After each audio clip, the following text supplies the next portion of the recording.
हम इक्वालिटी की बात करते हैं, कॉन्स्टिट्यूशन की बात करते हैं, राइट्स, पॉलिसीज और सोशल जस्टिस की बात करते हैं।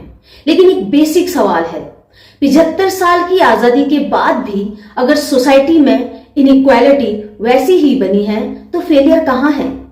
लॉज में या सिस्टम में? सच्चाई सिंपल है, प्रॉब्लम इंटेंशन की नहीं, इंप्लीमेंटेशन और स्ट्रक्चर की है। और इसी कॉन्टेक्स्ट में सुप्रीम कोर्ट ने हाल ही में एक बहुत इंपॉर्टेंट बात कही, अगर रियल इक्वालिटी चाहिए तो उसकी शुरुआत स्कूल से होनी चाहिए।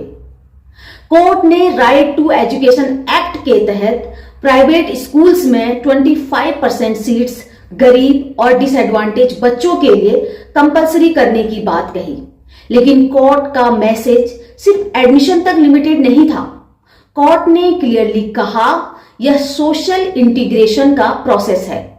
मतलब जब रिच और पोर के बच्चे एक ही क्लासरूम में बैठेंगे, एक ही बुक्स पढ़ेंगे, एक ही प्लेग्राउंड में खेलेंगे तो सोशल डिस्टेंस अपने आप कम होगी। इक्वालिटी अलग अलग सिस्टम्स बनाकर नहीं आती। इक्वालिटी आती है जब बच्चे एक ही सिस्टम में ग्रो करते हैं। But then the real question, system fail क्यों हुआ? हमारे पास स्लोगन्स की कमी नहीं रही, गरीबी हटाओ, education for all, digital India, skill India, पर ग्राउंड रियलिटी? गवर्नमेंट स्कूल्स आज भी प्रॉपर फंडिंग से दूर हैं, टीचर्स की शॉर्टेज है, मॉनिटरिंग वीक है, करिकुलम आउटडेटेड है, लर्निंग आउटकम लो है।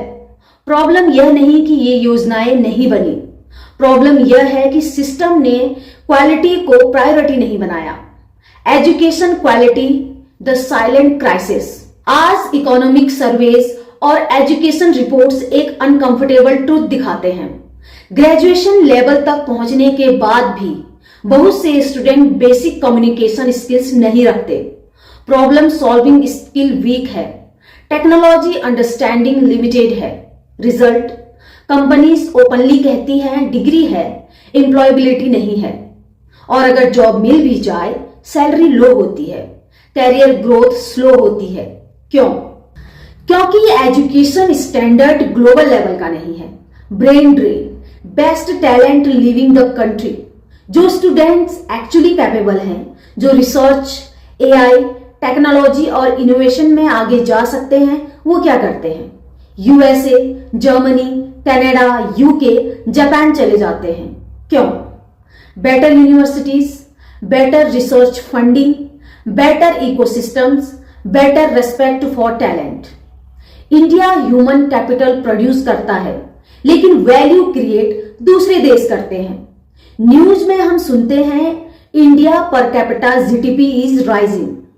टेक्निकली सही है, लेकिन क्वेश्चन यह है क्या कॉमन सिटीजन की पर कैपिटा इनकम उसी स्पीड से बढ़ रही है?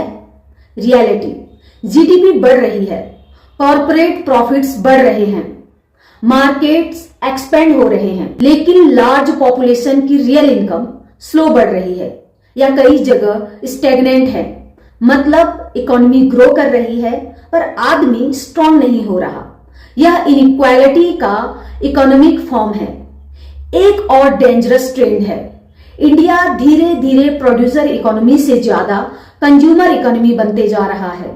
हम फॉरेन स्मार्टफोन यूज करते हैं, फॉरेन सॉफ्टवेयर यूज करते हैं, फॉरेन इलेक्ट्रॉनिक्स इंपोर्ट करते हैं, फॉरेन प्लेटफॉर्म्स पर डेटा देते हैं, लेकिन कोर टेक्नोलॉजी, डिजाइन और रिसर्च अधिकतर बाहर की। अगर एजुकेशन सिस्टम वीक रहेगा तो हम फ्यूचर में भी खरीदते रहेंगे, बनाते नहीं, और कंज्यूमर कॉलोनी बन जाना लॉन्ग टर्म नेशनल वीकनेस होती है। अब ऑनेस्ट सवाल, अगर इनइक्वालिटी और वीक एजुकेशन सिस्टम ऐसे ही रहा तो हम चाइना या यूएसए को कैसे compete करेंगे? चाइना ने मैन्युफैक्चरिंग, टेक्नोलॉजी, एजुकेशन पर डिकेड्स तक फोकस किया। यूएसए ने innovation, research, universities, startups, ecosystem build किया। हम आज भी इंपोर्टेड टेक्नोलॉजी पर डिपेंड है। सेमीकंडक्टर सेक्टर न्यूबॉर्न स्टेज में है, एडवांस्ड रिसर्च लिमिटेड है, एजुकेशन और इंडस्ट्री डिस्कनेक्टेड है। ग्रोथ होगी, यस, लेकिन लीडरशिप ग्लोबल डोमिनेंस नहीं। अगर क्लासरूम वीक रहा, inequality is not just social, it is economic risk. Inequality सिर्फ मॉरल इशू नहीं है, यह लॉन्ग टर्म इकोनॉमिक रिस्क है। जब मेजॉरिटी पॉपुलेशन लो इक्वालिटी एजुकेशन में फंसी हो, स्किल्ड वर्कफोर्स लिमिटेड हो, इनोवेशन स्लो हो, प्रोडक्टिविटी लो हो, तो नेशन मिडिल इनकम ट्रैप में फंस जाती है। ग्रोथ होती है लेकिन ब्रेक थ्रू नहीं होता। अगर इक्वालिटी और ग्लोबल स्ट्रेंथ सच में चाहिए तो एजुकेशन को वेलफेयर स्कीम नहीं, नेशनल सिक्योरिटी लेवल प्रायोरिटी बनाना होगा। रियल रिफॉर्म्स, गवर्नमेंट स्कूल्स में same quality standards, strict teacher recruitment, training, modern curriculum, AI, data, robotics, critical thinking, education industry integration, strong research funding, digital infrastructure for every child, education budget में corruption पर zero tolerance. Equality का मतलब freebies नहीं है, equality का मतलब है equal preparation for future competition. Supreme court ने सही कहा, इक्वालिटी की शुरुआत स्कूल से होती है, लेकिन सिर्फ सीट रिजर्व करने से नहीं, सिस्टम को चेंज करना होगा। अगर एजुकेशन सिस्टम फिक्स नहीं हुआ, इनइक्वालिटी बनी रहेगी, पर कैपिटा इनकम स्लो रहेगी, बेस्ट टैलेंट बाहर जाता रहेगा, टेक्नोलॉजी गैप बढ़ता रहेगा, इंडिया कंज्यूमर बना रहेगा और इंडिया ग्रो करेगा बट लीड नहीं करेगा। रियल पावर फैक्ट्रीज से नहीं, रिसोर्सेज से नहीं, आर्मी से नहीं, रियल पावर आती है क्लासरूम से, और अभी वही हमारा सबसे कमजोर पॉइंट है।